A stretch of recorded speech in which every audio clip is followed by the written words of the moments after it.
You're the way, the truth, the life. Jesus, show me how to choose what's right. When my feelings just aren't on my side, I know that you help me every time. You are the goodness that lights up my life. I will remember that your way is better. You are the one that still shows me what's right. I will remember that your way is better. La la la la la la. You show me what's right and which way to go. La la la la la la. You show me what's right and which way to go. Help me to believe you are everything I'll ever need. Thank you for your love that makes me free to follow all the plans you have for me. You are the goodness that lights up my life. I will remember that your way is better.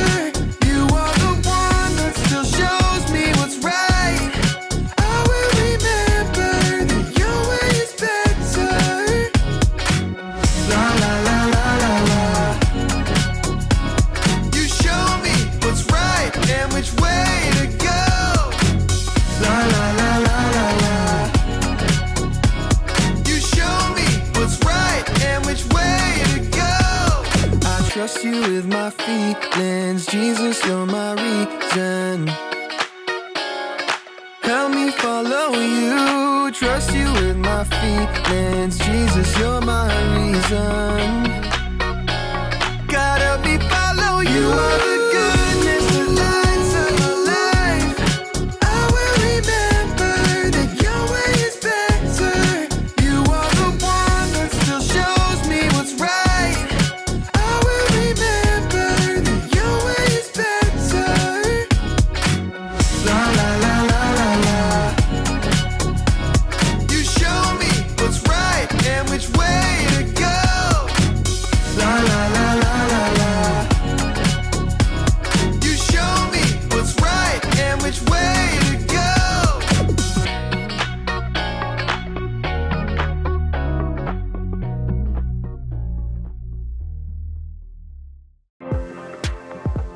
Welcome to Story Lab.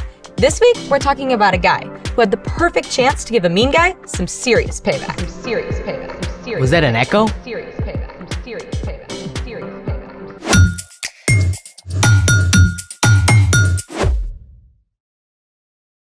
Hey, I'm Skylar.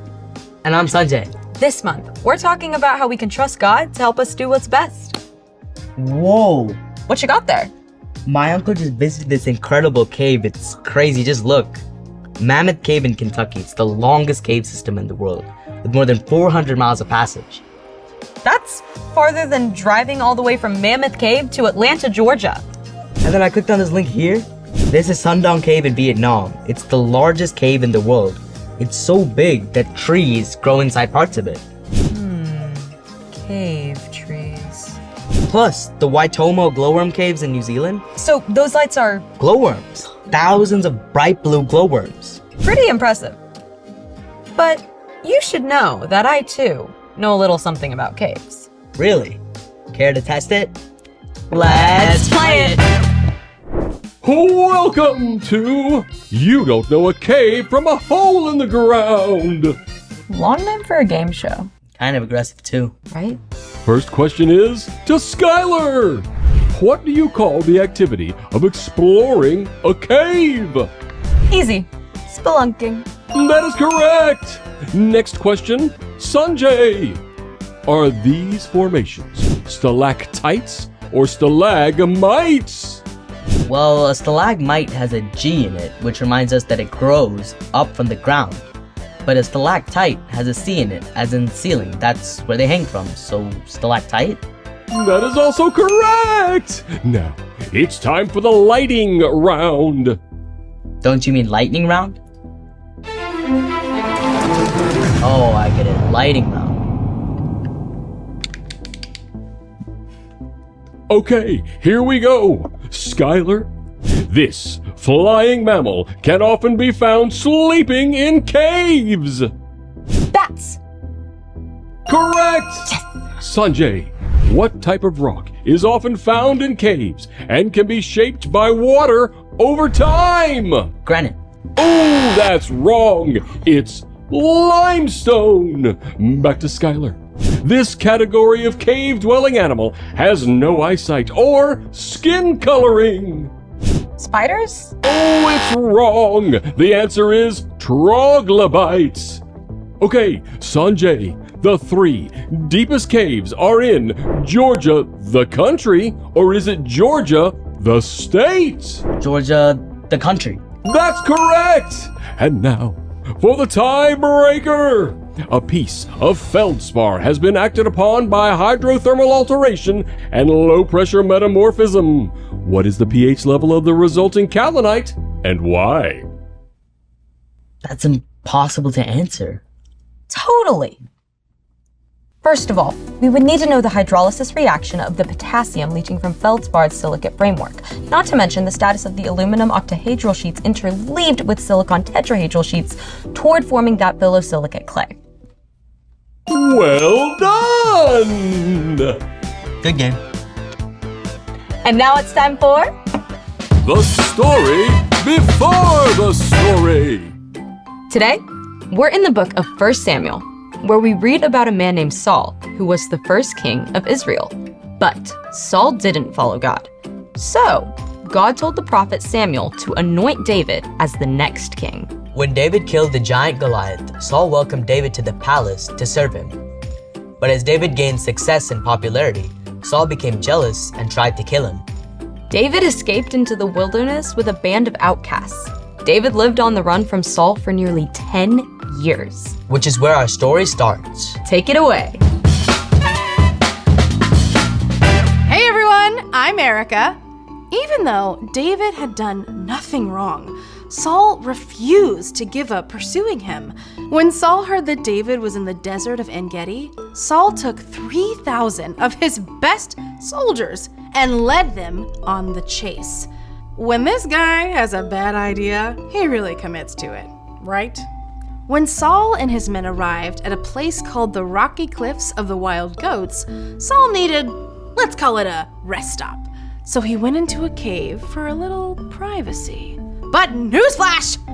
This happened to be the very same cave in which David and his friends were hiding.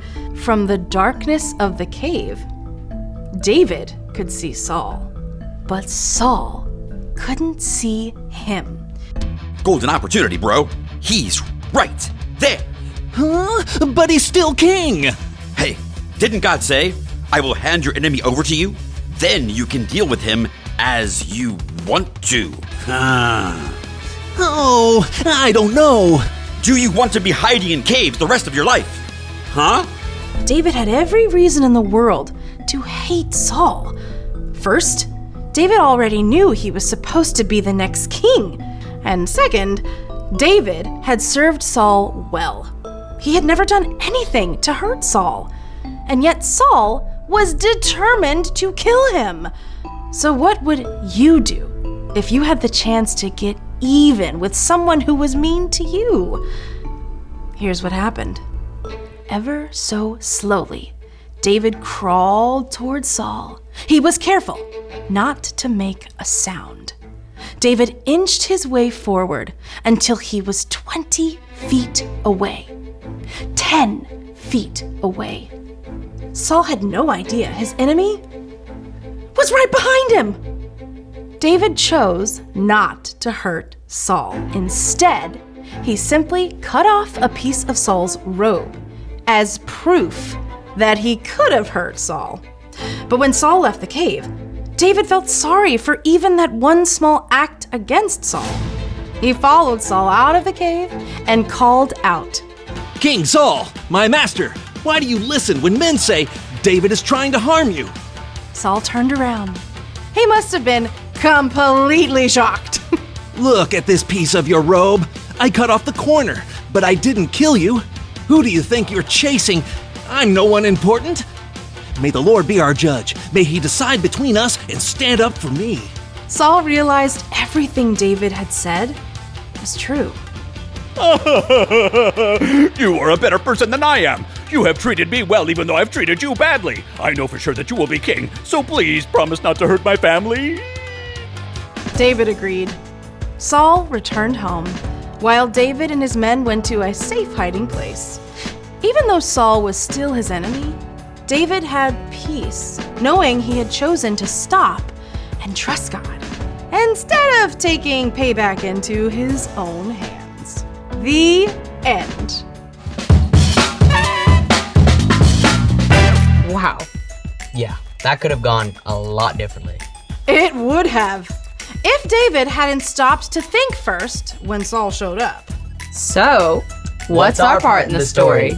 Well, you're probably not going to run into your worst enemy in a cave anytime soon.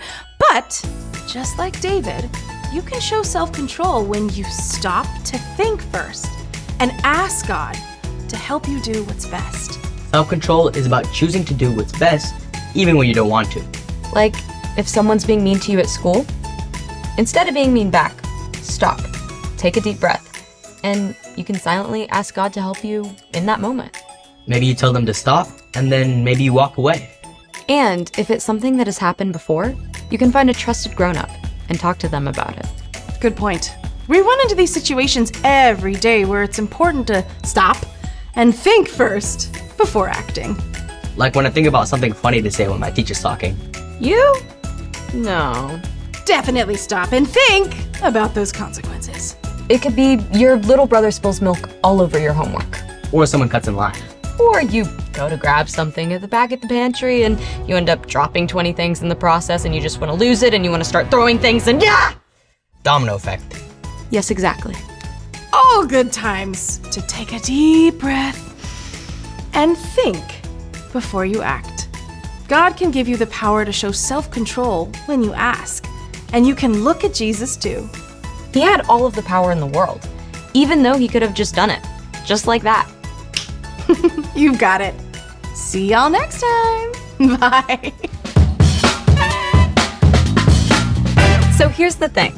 Think before you act. I think I'm gonna check out some more awesome caves. But first, some cave snacks. Rock candy. I love this stuff. Thanks for joining us in the Story Lab. See you next time. Time to gear up. Let's go. Crystal Caves in Bermuda. Oh, wait, I really like that. That's kind of cool. Do you think there will be baths?